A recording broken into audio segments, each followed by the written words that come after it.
Your new favorite TV family might just be on Freevee. Let's talk about their show, Primo.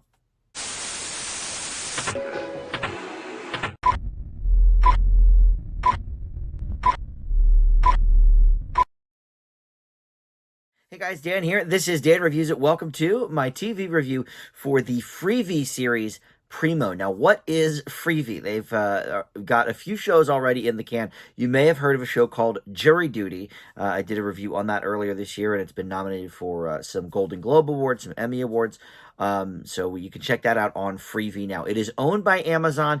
It is a free app that you can, hence the name Freevee, that you can download and watch for free. They have ads through all their shows. That's how they pay for everything.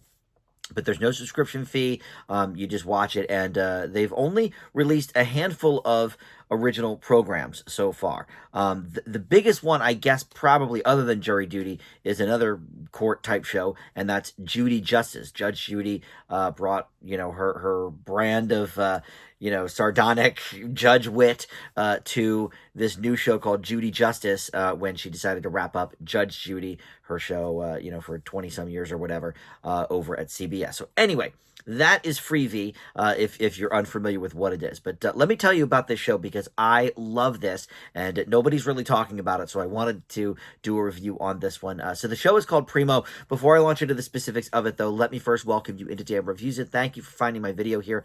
We do TV and movie reviews on the channel, and just about every day something new goes up. So always a lot to check out. Please consider subscribing. Click that like button, comment below. All that stuff, of course, does help the channel out. All right, so Primo was created in part by Michael Schur. So that's sort of what caught my attention here. He is a creator or co-creator of things like Parks and Recreation and The Good Place, both of which have sort of been in my rotation this year. I just finished a rewatch of Parks and Rec about a month ago, and I'm currently rewatching The Good Place.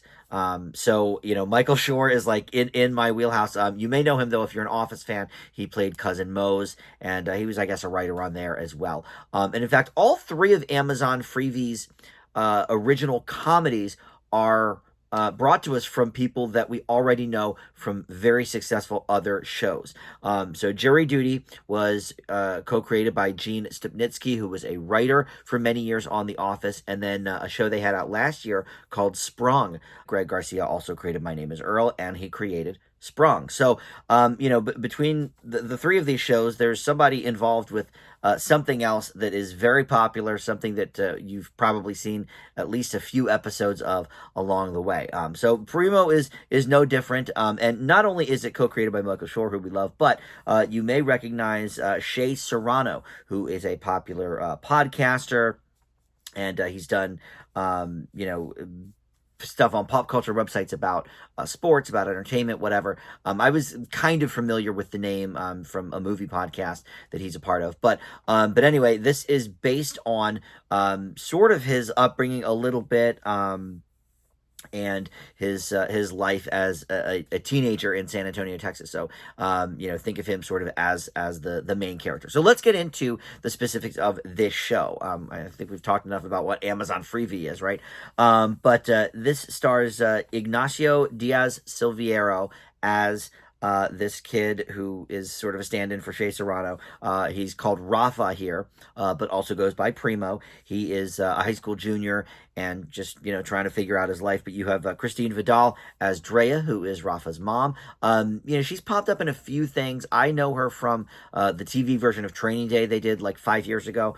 And then you also have 5 uncles. So this kid is living with his mom and his 5 uncles, and each one, sort of at a different point of success in their life, each one sort of with a different viewpoint, and they all kind of fight with each other, but it's all out of love for, the family and for Rafa and all of this. And the 5 uncles are played by Carlos Santos, Henri Esteve, Johnny Ray Diaz, Jonathan Medina, and Efrain Villa.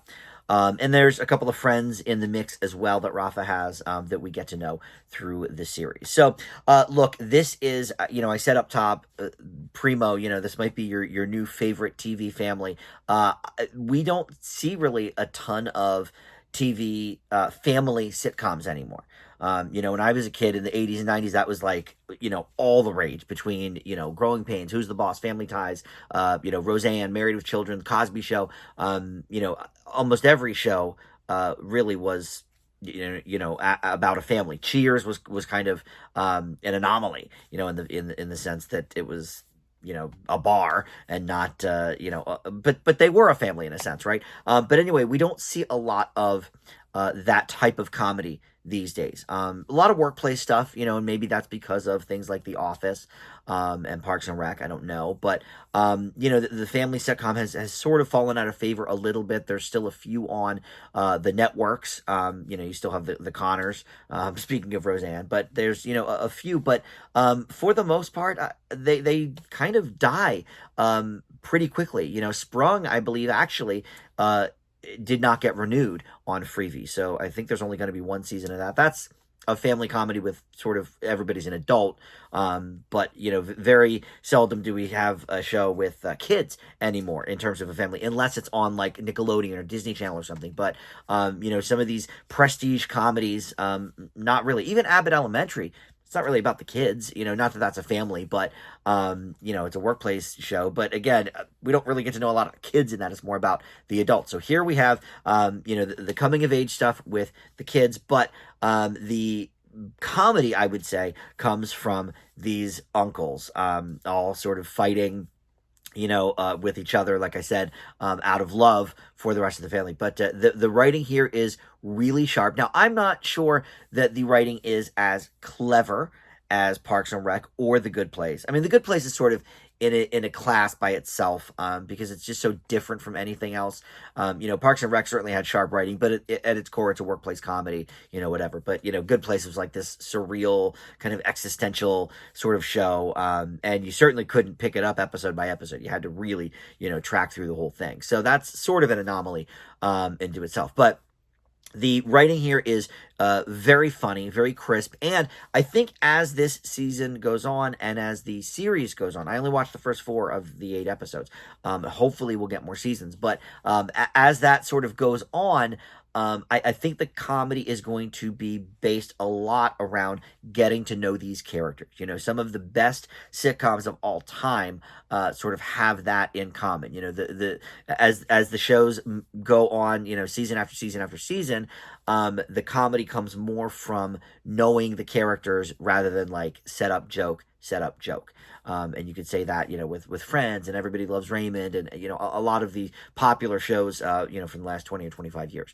But look, it's also great that we don't know a lot of these people. Most sitcoms, especially these days, because name recognition is just, cream of the crop. It's helpful to have sort of that famous face. And even in pretty much all of the shows I've mentioned, there was at least somebody, even, Who's the Boss? Well, we knew Tony Danza already. We knew Katherine Hellman already. Up to some of the more current stuff I've mentioned. The Good Place. We knew Ted Danson. We knew Kristen Bell. But here, other than maybe seeing a few of these people pop up, in small roles and other things. This is, a pretty new family, somebody, some people that we have not maybe seen before. And I love that. It gives it a newness. And so it gives us not preconceived notions. A lot of these other shows, at least I go into it with, oh, okay, I know, Patricia Heaton from Everybody Loves Raymond, and I liked her there. Let's see what she does with this family on the middle, which is a wonderful show as well. But here, there's no preconceived notions going in. You don't know these people, and we get to know them as we move along. And this is easily one of my favorite shows of the year. I can't recommend it enough. I'm excited to watch, the back half of the season. All 8 episodes are streaming now on Freevee. No word on whether there's going to be a season 2. Hopefully, we will hear about that soon. We also don't know if there's going to be a season 2 of Jury Duty, by the way, if you are a fan of that show, which I'm not sure how they would do a season 2, because it seems like they already sort of shot their wad with the premise. But anyway, that's another video. But I leave Primo with an A. I love this show. I love this family. Michael Schur, for me, is just top of his game. He can do no wrong. The Good Place is wonderful. Parks and Rec is wonderful, and I hope people discover this show, Primo, as well, because it when all is said and done, may rank up there with some of these great shows. All right, thank you so much for watching Dan Reviews It. We'll see you next time. Bye.